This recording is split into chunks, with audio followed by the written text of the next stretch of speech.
Here's why CHPY by YieldMax is my favorite weekly dividend ETF for passive income.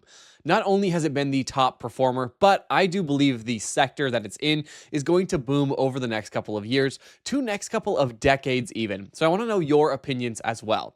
As always, if you are interested in YieldMax, in income, in dividends, don't forget to like the video and to subscribe, and I hope you do enjoy. Let's roll that intro.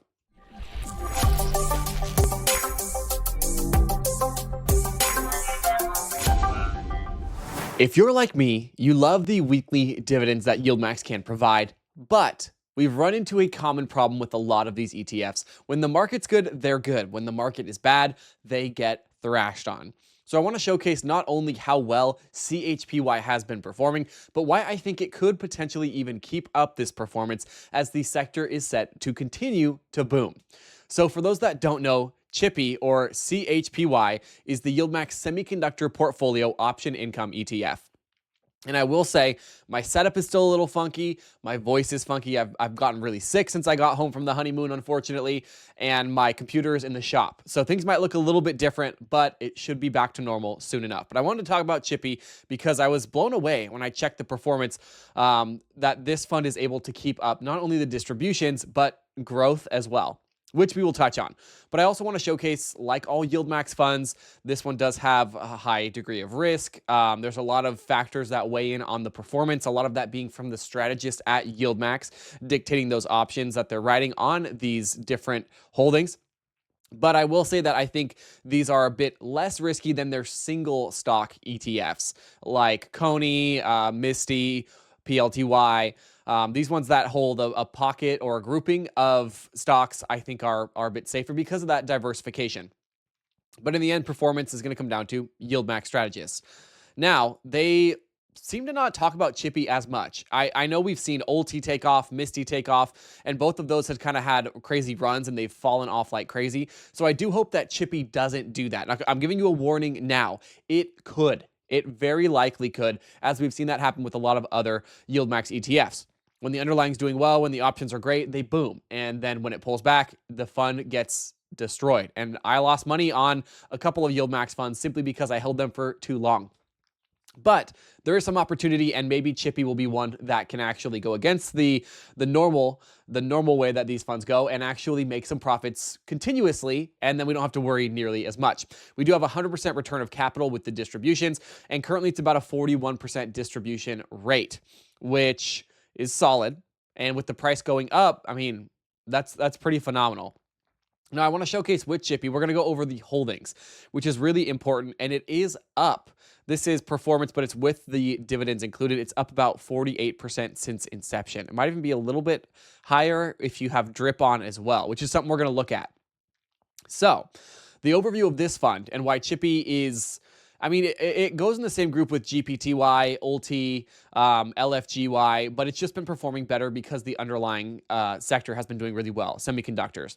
And I'm a huge fan of the semiconductor world. I just am. I think over the next decade, genuinely, it's my personal opinion, don't quote me on it. I think semiconductors are going to continue to be an absolute necessity for nearly everything, with AI, with crypto, with overall technology, with cloud-based services, cybersecurity. I think that these chips are going to be extremely useful and more in demand. So it's the same kind of spiel that we get, but it's just utilizing the semiconductor portfolio option income ETF. And it's going to, one, seek current income, and then second, it wants to seek capital appreciation. And I do think this is kind of a hidden fund from YieldMax. Like I said, they kind of promote Ulti and Misty more, and now that they've converted all their monthly single stock payers to be weekly, there's a lot more competition. But it's still pretty cheap, 121 million. Now, mind you, Ulti hit 3.5 billion. Misty was at like 7-8 billion at one point. Now, those have pulled back steadily. Unfortunately, gross expense ratio of 0.99% is pretty high. That's pretty high, but it's what we see when we look at the high income space. And like I always say, if the performance is amazing, I'm happy to pay that. When the performance is bad, I cannot stand paying a lot in expense ratio. So the last thing we're going to look at on their page, distributions is important. Yes, 45 cents to 50 cents, 30 cents, depending on, those options and what the percentage of return of capital is, which is important. That's a cool metric they have on there. But top 10 holdings. And we're going to look at these also on a chart so you can see their performance. These are not dividend funds. These are simple growth assets. So we have Broadcom, NVIDIA, Micron Technology, Lam Research Corp, AMD or Advanced Micro Devices. We have Qualcomm, KLA Corporation, Taiwan Semiconductors, Intel, and Applied Materials. So if you don't know some of those, that's okay. I didn't know all of them at the beginning of my investing journey, but as we learn, it is cool to start recognizing the different names. But what's really important is this sector. Do we think it's going to continue to boom? And for those reasons, for my reasons I've already stated, I believe so. But if you don't believe me, check out this article. So this article was written early in 2025, talking about how the microchip sales were set to boom in 2025. And that was led by AI, data centers, and demand for PC and mobile markets, and all that good stuff. Now, some of the really key information here that I want to point out is they are expecting that we would hit about 1 trillion in 2030, and that is for the overall growth and sales in this sector. Now, we did see a nice jump by about 19% in 2024, and 2025 is kind of matching that. We've seen some pretty good growth as well. But the beauty of this is that it's not just a short-term run. They are targeting 2030 and even 2040 for the $2 trillion in sales and growth, which is pretty wild. That overall growth over the next, 16, 15 years is outstanding. And I would love to be a part of that. If I can get some dividends on top of it, that is absolutely amazing. And they kind of talk more about all the reasons I kind of specified: GPUs, data centers, chips, memory, power chips. And then they showcase this. It's, of course, a possible outcome. It's what they're kind of looking at, kind of a speculation. But revenue indicates that the possibility of the chip industry hitting $1 trillion in 2030 would lead to this growth. So 2025 expected 700. This is actually in billions, 700 billion. 800 billion by roughly 2027, 2028, and then finally climbing up to that 2030 where we do hit that first 1 trillion in semiconductor revenues. Now, the amazing thing with this is it's taken a long time to get to 1 trillion in our revenue. Well, they're speculating that the journey to 2 trillion will be significantly faster as we kind of see some of that compounding effect and we see the growth in this sector continue to boom. And so that is why CHPY has done extremely well over the last year to date, really. Since its inception, it has been one of the more powerful ones. Although at one point it was passed up by Ulti, it has now definitely reclaimed that throne, which we're going to look at. So if you're curious about which weekly payer from YieldMax in their kind of diversified weekly payers group is the best, let me show you. We've got all of our funds lined up. And I want to showcase, I'm also investing for growth this year, not just for income. I like to mix it up and have a little bit of both. And I was looking for a semiconductor option in the ETF space, and there are some great ones, but CHPY has been doing so well, not only with growth, but with those dividends, that I might have to just double down on this instead. I'm not sponsored by YieldMax, and I will say that the minute CHPY starts to fall 10, 15, 20%, I would be out, because these funds, we've watched what they've done, and that's how I like to trade. Not financial advice, just my opinions. I did the same thing with Ulti and with Misty, although I did get burned on Misty quite a bit doing it for a challenge on YouTube.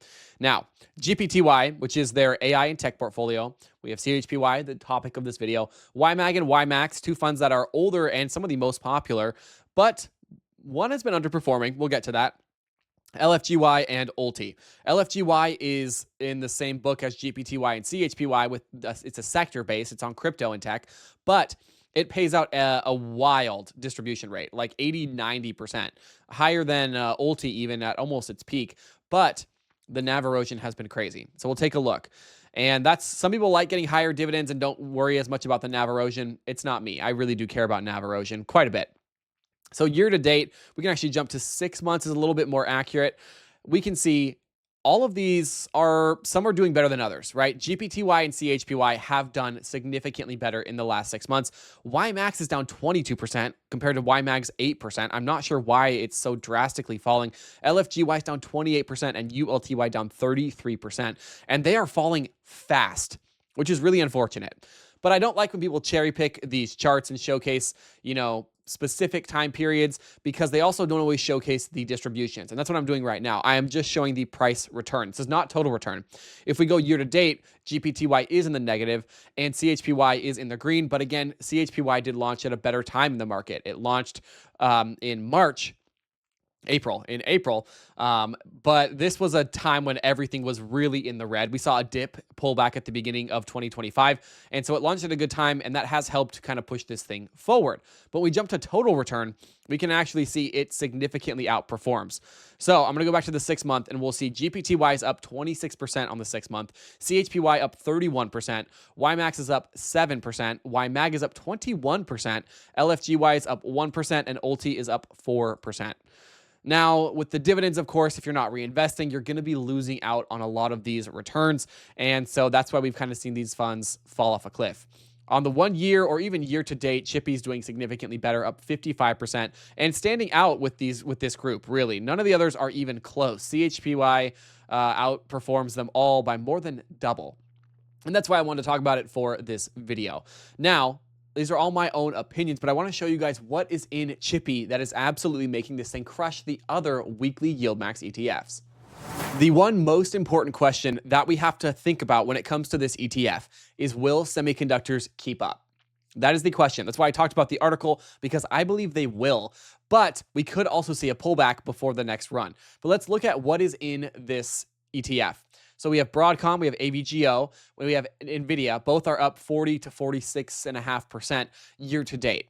We have MU up 181%, which is definitely helping with the push for CHPY. We have LRCX up 112. I mean, these things are doing phenomenally well. AMD is up 105%.